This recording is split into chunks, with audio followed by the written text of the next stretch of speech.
welcome to the SwitchClicksPodcast, episode 78, recorded on April 5th, 2022. In this episode, we'll be discussing Tyler's first impressions of the LEGO Star Wars The Skywalker Saga, which released today. My name is Dakota, and obviously I just said, today I'm joined by Tyler. Hello! It's kind of a smaller panel tonight, but that's okay. Who needs them?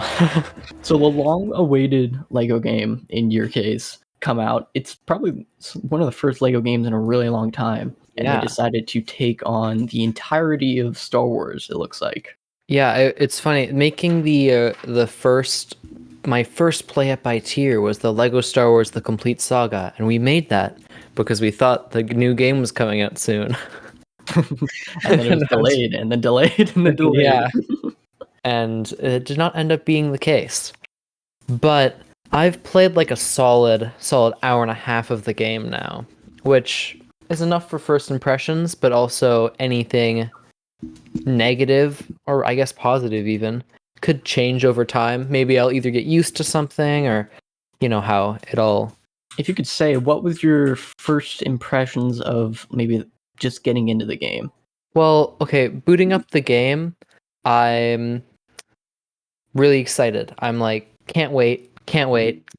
I've waited for a long time, and I finally open it up, and unfortunately, because it's a new LEGO game, they don't have... every LEGO game had a little animation that somehow turned themselves into the Traveler's Tales logo. This one and new LEGO games, for whatever reason, don't have it, so... knocking it down a peg immediately. No, not really. It's not that big of a deal, but it's just really cool because the opening of the game pretty much just has a bunch of the characters all lined up in a, well, like not lined up in an arrangement, and it's just like, whoa, there's so much to do. Then you open it and you can kind of pick which level, like which episode to start on, being episode 1, episode 4, episode 7. Like, you can't start anywhere. It's like the first of each separate trilogy. Mm-hmm. But I have... okay, I guess let's just get right into it. I have some good, some bad to say. I'm not sure. You said that you don't have the biggest extensive knowledge on LEGO games. No, I've really only played LEGO Batman on the DS and LEGO Star Wars 3 on the 3DS. Yeah, I'm a little bit of what you call a connoisseur. I've played almost every LEGO game probably because I'm actually mentally 13, but but yeah, this meaning I kind of have a lot of expectations going in, and this is very much not as much a traditional LEGO game as I expected it to be, which has its positives for someone just getting into it, and negatives for someone who's, I don't know, always kind of liked the formula, I guess. But nevertheless, we can start off with the bad just so we get out of the way. I recently was replaying the Complete Saga, but this time I was speedrunning it to a degree. Not like just using the speedrun strats, not actually attempting any runs, but just the amount of... LEGO Star Wars The Complete Saga is the kind of game that is old enough to where it's well made and fun to play, but also old enough that it has a bunch of glitches that are really fun to exploit. Like the final boss of the game, Emperor Palpatine, he has like 20 hearts. And like he just doesn't die. There's so many sections you have to do. Immediately in the first section of the level, if you just brute force it, you can collide your hitbox into his enough to where he just falls off the edge and dies immediately, finishing the level in like 20 seconds. It's ridiculous. It's super funny to see because you finally make it all the way and then you just shove the old man off the edge, just like in the movies, I guess. But yeah, anyway, I just wanted to put that out there because not only have I been playing the old games, which give me probably more expectations than I would have, but also just I thought that was a funny thing. But anyway, the first bad things, I say bad, but it is subject to change, is this game, well, normally a Lego game is like a camera over the top looking down on you. Um the or not directly down, but you know what I mean. Yeah. It's and you just kind of see more of the level than you see your character. This game is a lot more, the camera follows behind you and you can move it all around the 3D space. Pretty much anywhere, because they pretty much got rid of levels to a degree. Levels are Oh, now really? all done in the open world, kind of. Hmm. Levels, instead of being big open areas for you to run around and just beat up a ridiculous number of goons, levels are set as either boss fights or flying areas. And Hmm. that is nice because that means all the time you would put into designing a level and all the stuff around it is just all put into the open world already, which is really cool. But also that means you have to combine all the open world stuff of in Lego games, like looking for collectibles and just side quests and stuff like that. You're combining that with already existing level stuff, which means a lot of like Lego games, which just keep throwing enemies at you and you just gotta keep punching them. In this game, it's more like it's more kind of like a traditional open world Breath of the Wild, dare I say, type game, where it's more clumps of enemies just dispersed throughout. So you can go like a big long section without encountering any enemy, Yeah. which is a little bit disappointing, especially when you kill them super fast. If you're a Jedi, like you start off with on episode 1, which is just like a little bit disappointing. But I think the later I get into the game, they'll probably start throwing more and more enemies at me. And if I had to guess, Hmm. um, What did you which end up starting with? Like, what episode? I started with episode 1 because I didn't feel there was a reason to start on the later ones. Because it's not like with the movies, you can start on episode 4 because it's obviously an older movie. Well, with this, it's all the same thing. So why not just start with episode 1?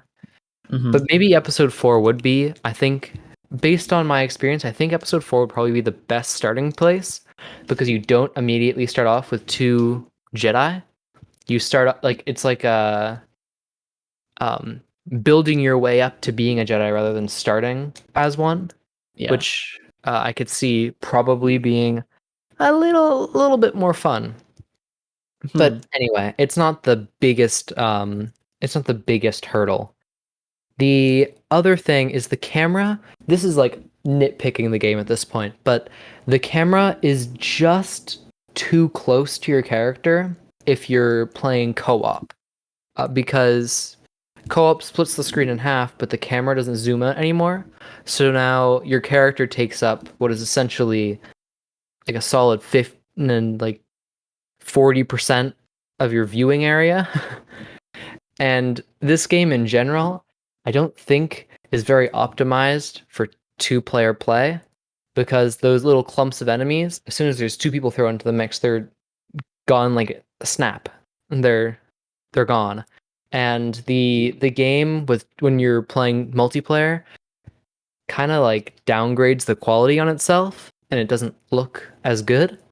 Hmm. It just feels like it's weird because Lego games, especially on console, are known to be like the couch co-op games. While this one feels more like they wanted to make a single player game, but were forced to put co-op in outside of that. Yeah. What console are Which you playing it on? the Xbox One, Okay. So it should which have no problem taking 2 players. it's not like it doesn't get that bad. It's just like the gameplay is it's like weirdly blurry. It looks like there's just a bunch of bloom everywhere. Weird. And the camera like is more prone to glitching than in single player, which is just a little annoying, but oh well. And finally, and probably most tragically, they say that they bring all these characters back. They bring back everyone that you know, except the fan favorite Elan Sleazebagano.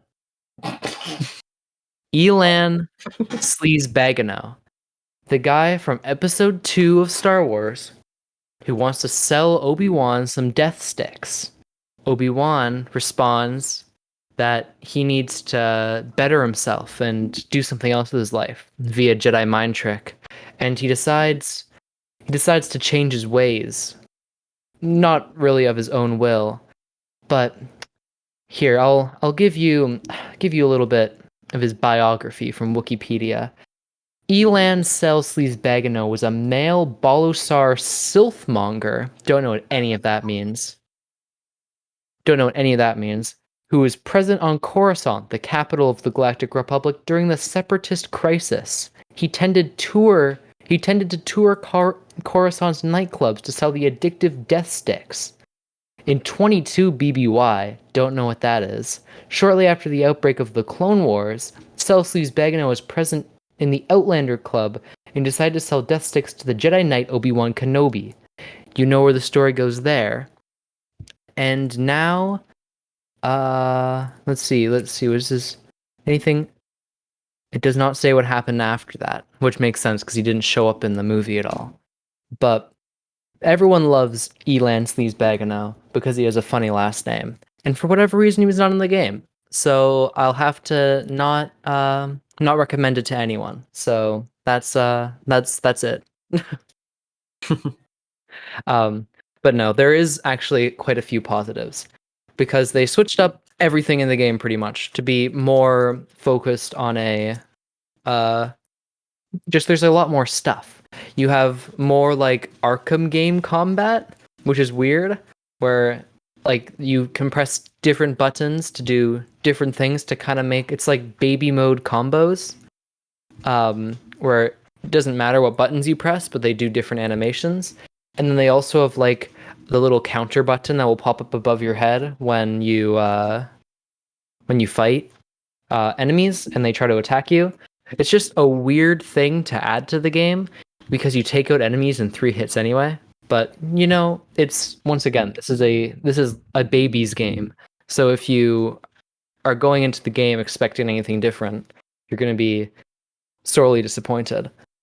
Mm-hmm. And also there's like you can go into like a first-person shooter mode, or it's actually still a third-person shooter mode. It's just they added like a lot to combat and everything, which just makes the disappearance of enemies, like making enemies not show up as much, a little more saddening. But oh well. Anyway, I'm talking about positives, so I should say positive. The open world without levels is like super spacious. There's so much stuff to do. Like you collect one collectible and it's like, well, that's 1 out of 1,163, and you're like, oh, yeah, okay. And there's like 380 characters to get without DLC. There's 200 plus ships. There's every episode has like a bunch of different open worlds to explore, like different planets and stuff, which are, I think, pretty large, though once again I really don't know how big it is with because I've only just started the game.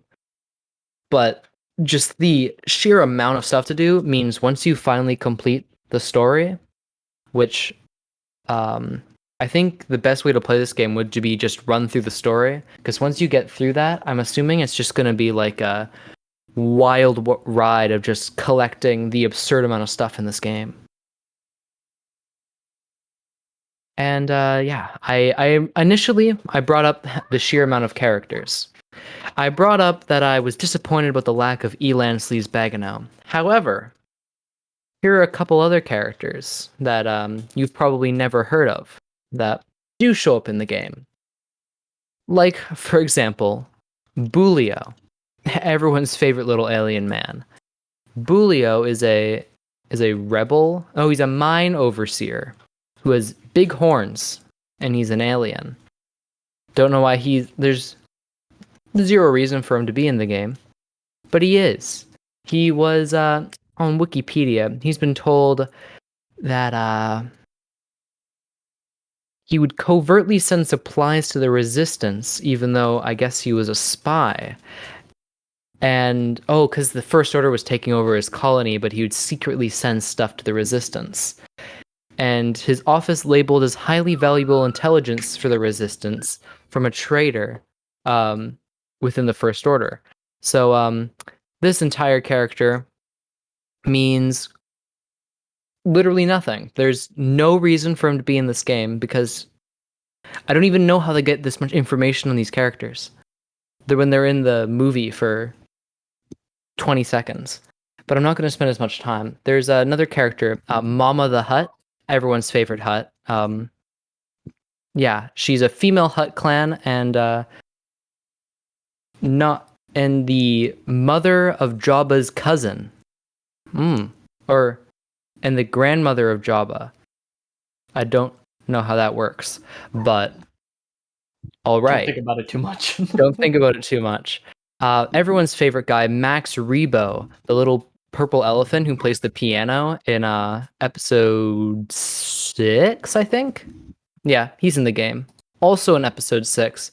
You know Jabba's little right-hand monkey man? Okay. Yeah, he's in the game as well. He's a little alien monkey who his name is Salacious B. Crumb. From where? I don't know. Where does this get referenced? I don't know where they get these names. Probably like the visual dictionary. Oh yeah. Whoever wrote that has to think about a name for every character. Yeah. It's like when you're naming the Koopalings, when the one person was naming the Koopalings, he's like, you know what? I'm just gonna name them after bands and music I like. And everyone's favorite, to finish it off, the character I've talked about probably more than any Star Wars character on this entire YouTube channel, Yaddle, the female Yoda, is in the video game. She's a female Yoda. That's pretty much it. And I think she dies in the comics like 4 different times. But Star Wars comics are like they get removed from canon like every day. So I have currently no idea if she's alive or not. Well, probably not, because she's a Jedi and probably got Order 66 or something. But that's just a few of the 400 characters you can see in this video game. Which, oh man, there's so much to do, and it just makes it, it's maybe, as much of a positive, it's maybe a little bit of a downside too, because it makes you play through the story and it's more of like I just want to get through this and get to the collectibles. So I don't know. We won't make another video, but if you join the Discord server in the link down below, I might end up giving a revamped opinion on this game once I, beat it. Because I can't help but feel like a lot of my issues with like the camera and the way levels are made and stuff like that, I can't help but that will be like fixed in my mind, because I'm currently running off of like complete saga mode, a game made years and years ago. So who knows? Yeah, and maybe as a final note, since you have recently played the complete saga, so far, do you think Skywalker Saga lives up to the hype or the comparisons? The sheer size of it, definitely. Although I think I have to beat the game to finally get this down pat. But I feel like at least so far, it kind of feels like the complete saga does the movies justice better. Like an example, I'm playing episode 1, and the first thing you do is you start on like the ship where you are like poisoned by the like Federation or whatever, where that ship is a full level, In this game, you get through it in like 5 minutes, which is but it's because the story comes down to walk into this area, cutscene, fight a couple droids, walk into this area, cutscene, exit. Where with the complete saga, it's like cutscene, full level, cutscene, you're done. And where, I don't know, it just feels like there's a lot more to do in the complete saga movie wise, like per area. And like I've played for about an hour and a half. If I wasn't searching around for collectibles the whole time, I might be like almost done episode 1 in that time, where I feel like with the complete saga in an hour and a half I'm probably like halfway through. I don't know. Maybe I'm giving the complete saga too much nostalgic hype in my mind, though. And did you end up choosing the Mumble cutscenes or the movie cutscenes? Well, yeah, I completely forgot to bring that up. So I personally like the Mumble mode a lot because another huge positive is, like the original games, new Lego games, the cutscenes have kind of come down to, they just take the dialogue from the movies, but there's like a funny background bit going on at the same time. Where with this game, they don't just take the dialogue from the movies, so they use voice acting, which means they can kind of create their own scenes that aren't actually in the movie. So without Mumble mode, you get like all the positives of, I wouldn't say both worlds, but it's like it's not just ripped straight from the movie, and you still get, granted, childish but funny enough stuff.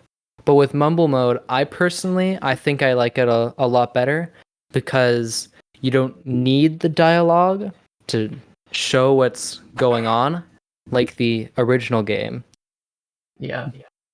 But my brother, who I'm playing with, doesn't really like it that much, so we only played Mumble mode for like a little bit, just because all the in-game dialogue is also mumbled. So when you're playing the game, you also have to look down and read the subtitles that show up. Yeah. So Annoying. it is a little bit annoying, but I also personally don't really care about what they say in the game. But I don't know. Yeah, it's not like they're gonna change the plot or anything. Actually, the Jedi lose. Oh wait, no, the Jedi win. The end. That's how we stop at episode 3. There's no reason to continue. Thank you for joining us and discussing as Tyler's first impressions of LEGO Star Wars: The Skywalker Saga. We'd love it if you could follow us on Twitter and listen to future episodes on Spotify and iTunes. Join our community Discord server to continue today's discussion, and we'll see you next time on the Switch Clicks podcast.